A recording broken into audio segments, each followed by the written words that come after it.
Hey guys, what's going on? I hope everyone's doing well, looking after themselves. Back here today with a response video actually, so something different once again.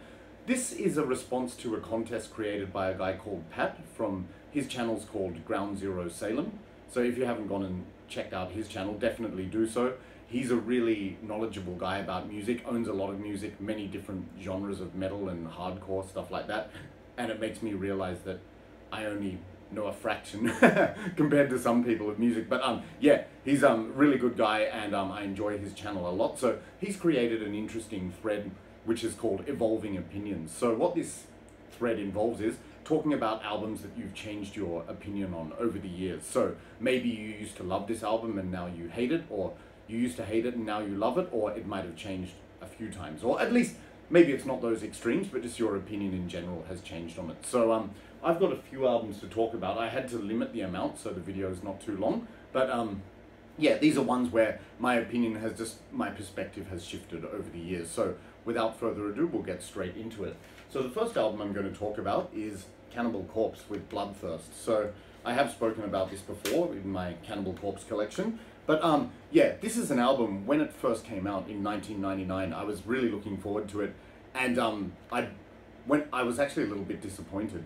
I know it sounds crazy, right? But I loved Gallery of Suicide at the time, and I listened to that obsessively. And when this one came out, it just didn't sit well with me, and I couldn't put my finger on it. I was thinking, yeah, it's Cannibal Corpse, like all of those elements of their music are there, but it just didn't grab me for some reason. And it's really strange because now I actually love this album. Like, I think it's in fact one of their best, and I think, what the hell was I thinking at the time? And I think it was because at that time, 1999, I was really delving deeply into black metal, so I was listening to black metal a lot, and I think that was more my thing at the time. I still liked death metal, but I think it was just, I wasn't hearing this album right at the time, but now I listen to it. I think it's great because there's so much blasting and brutality, and there's technicality, quirky riffs, but there's this groove which is underpinning it all, and it's just like, it flows like a well-oiled machine, this album. I just love it. Like, brilliant album. I don't really rank albums, but I would say this would be easily in my top 5 Cannibal Corpse albums of all time. So it went from me disliking it, thinking nothing much of it, to absolutely loving it. So like, obviously people probably know this album, but some of my favorite tracks: Pounded into Dust, The Spine Splitter, Coffin Feeder, Hacksaw Decapitation, Blowtorch Slaughter. But the whole thing is absolutely brilliant. Yeah, Unleashing the Bloodthirsty, I think I've overkilled it a bit, but yeah, absolutely brilliant album. So I went from thinking nothing much to really liking it. So Cannibal Corpse with Bloodthirst. Alright. Now, up next, people who watch my channel and follow my Instagram, you'll know this about me. You've seen I've mentioned this a couple of times. Another album I've changed my opinion on, Deicide, In Torment in Hell. So when this first came out, I thought it was okay. And this was an album, I think I've mentioned this before, this one and the previous album, Incinerate Him. I believe these were the albums which the band somewhat rushed to finish their contract with Roadrunner Records. And they've said themselves that they thought these albums were, I think Glenn Benton said, quote unquote, fucking crap. And I wouldn't go that far. Like, even when I disliked this album, like when it first came out, I thought it was okay. And then I actually thought, you know what, it's not up to scratch with their other albums. Like, it does sound like a bit of a rush job. And then I actually went from that perspective to disliking it. I thought this album wasn't very good at all. And you might know in my 10 Terrible Albums video I included this, but I have subsequently mentioned in my Deicide discography video that I've changed my perspective. I actually think this is really good. I think it sounds the freshest to me because I've heard it the least, but I've been listening to it recently and I realized the production is not that bad at all. And there are some really great, memorable songs on this. Like, I will say, in general, it's not quite up to scratch with some of their best albums, certainly not, but it's definitely not bad. So like, yeah, some of my favorite songs on this, Child of God, Let It Be Done, and Lurking Among Us are some of my favorites, but other ones that I've grown to appreciate more since are Vengeance Will Be Mine and Worry in the House of Thieves. But yeah, overall, like, it's such a great album. All those elements there, like the brutal vocals, technical guitars, great soloing, the running drumming and everything. So yeah, I actually think this is sort of an underrated gem for a Deicide album. So I went from thinking this was okay to thinking it was terrible to actually really liking it now. So there you go, your perspective can change. So Deicide with In Torment in Hell. Alright, up next, now this one, I'm not referring to this album, Cradle of Filth, The Principle of Evil Made Flesh. I've always liked this album, so I'm not referring to my change of opinion on the album, but just the band in general. So I followed this band like in my teen years when I was about 17, and really liked this album, and also the following one, Dusk and Her Embrace, which I've talked about, also Cruelty and the Beast. But then it was in the, was it late 90s or early 2000s, I started to go off them with the release of Midian and the album Nymphetamine, and I just thought, I don't know, like I grew tired of the band like after Cruelty and the Beast, and I think a lot of people said those albums which came out in the early 2000s weren't very good, and yeah, I just felt I had run my course with the band in terms of those releases at the time. And again, that could be to do with the bands I was listening to at the time. Like I was much more into bands like Enthroned and Marduk and stuff, but obviously it's good to have variety in your taste in music, so I like all kinds of black metal. But anyway, sort of went off this band, but then I've regained an interest with the release of their new album, Existence is Futile. I heard the 2 singles from that and I thought, wow, fucking amazing, like really fresh, energetic, it's great. And some other people have told me, you know, like from Hammer of the Witches onwards, they've actually improved again. So it's sort of like, I went from really liking this band to just going off them, I suppose, for a while, but like now I have a reinvigorated interest as a result of some of the new releases. So Existence is Futile, I actually want to buy that album, and I want to check out some more of their later ones. So they sort of had a period in the early 2000s which didn't interest me, but now I'm interested in them quite a lot once again. So Cradle of Filth. Okay, now the next one. This album I've never spoken about before, Enthroned with Armored Bestial Hell. So if you've been following my channel, you know that I'm a huge fan of Enthroned, one of my favourite black metal bands. They're from Belgium. This was the second album I ever heard by them. So the first one I heard back in the day was the Apocalypse Manifesto back in 1999, and I absolutely loved that album. To me it was very reminiscent of Marduk with a crossover with a German 80s heavy metal twist, which I really liked, and I was obsessed with that album, really liked it. Then I couldn't wait for this one to come out, which came out in 2001. I was really anticipating it quite strongly, and then when it came out, I was disappointed with this. I just thought, like, there's an intro, Humanicide 666, but then the second track, Wrapped in Fire, I thought it had a really sort of clunky, awkward sound. At the beginning of the song, I went, oh dear, it sounds not very good at all. And yeah, it is, in comparison to some of their other albums, it does sound a bit dodgy, but I'll tell you what, after several listens, I did get into it more, and I used to think it was a bad album, like quite lackluster and everything, but now I actually really enjoy it, and it's grown on me over the years. In fact, some tracks I really, really like. Just, I think it was a poor track selection at the beginning, like they chose some of the worst songs to start the album, like Wrapped in Fire and Armored Bestial Hell, although Wrapped in Fire, when they have that bridge part where he says, I can feel the hatred, the burning smell excites me so much, like that's that classic Enthroned sound, but just that clunky beginning, it was bad. Armored Bestial Hell was nothing great, but then some of my favourite tracks on this, Enslavement Revealed, Spells from the Underworld, Spheres of Damnation, The Face of Death, yeah, absolutely brilliant stuff. Those songs are just kick-ass.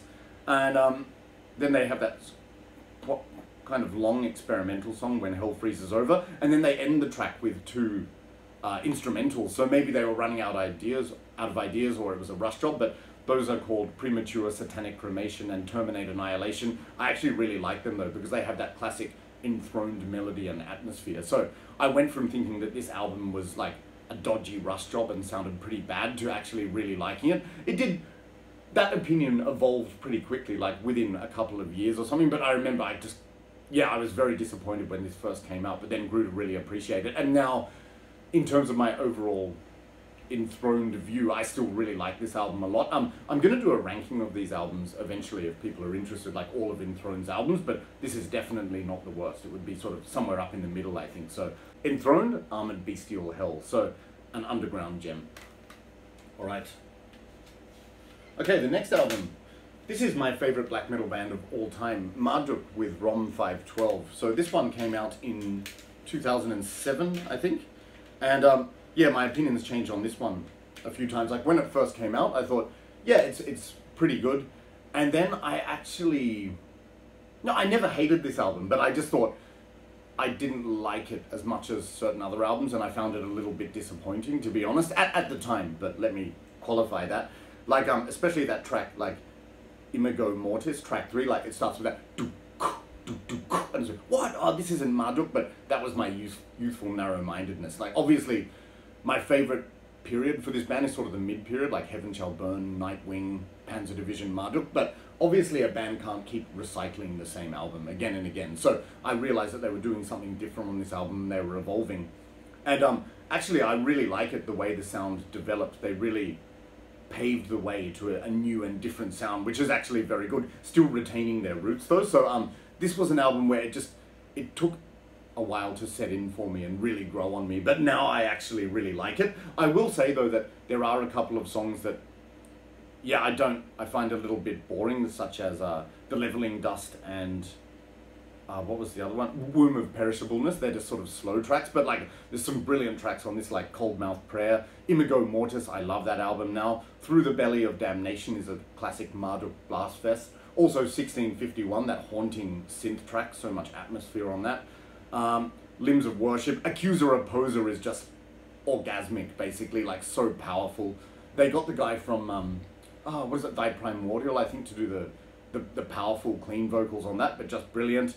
Yeah, and Vanity of Vanities, Voices from Avignon. So this whole album is actually really good. It's just one of those subtle growers. So I went from thinking it was okay to not very good to now really liking it. And again, because it's one of the ones I've heard the least overall by this band, it also sounds the freshest. So this one continues to grow on me. So great album, Marduk with ROM 512.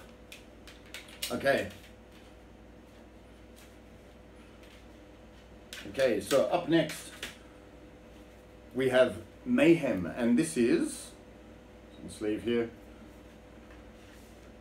take this one out, Grand Declaration of War. So you'll know that with the thread I created, I included this in the 10 innovative albums you have to hear, in my opinion. Like, this is an essential one to hear. So, but my opinion has changed on it over the years. Like, when it first came out, I absolutely loved this. I was traveling around Europe at the time, and I bought this in England when it came out. And I thought, wow, this is amazing because it's so fresh. They're doing something different, and it's original, and it sounds really good.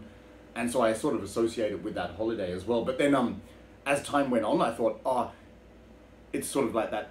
This is how I felt, again, in my youthful ignorance, I suppose. But I was there going, oh, I think my opinion changed to, oh, they're just trying to do something different for the sake of it, and it's a bit contrived. And I found it a little bit irritating for a while. But then, yeah, no, like, I didn't hate it, but I just thought, I sort of went off it, like that initial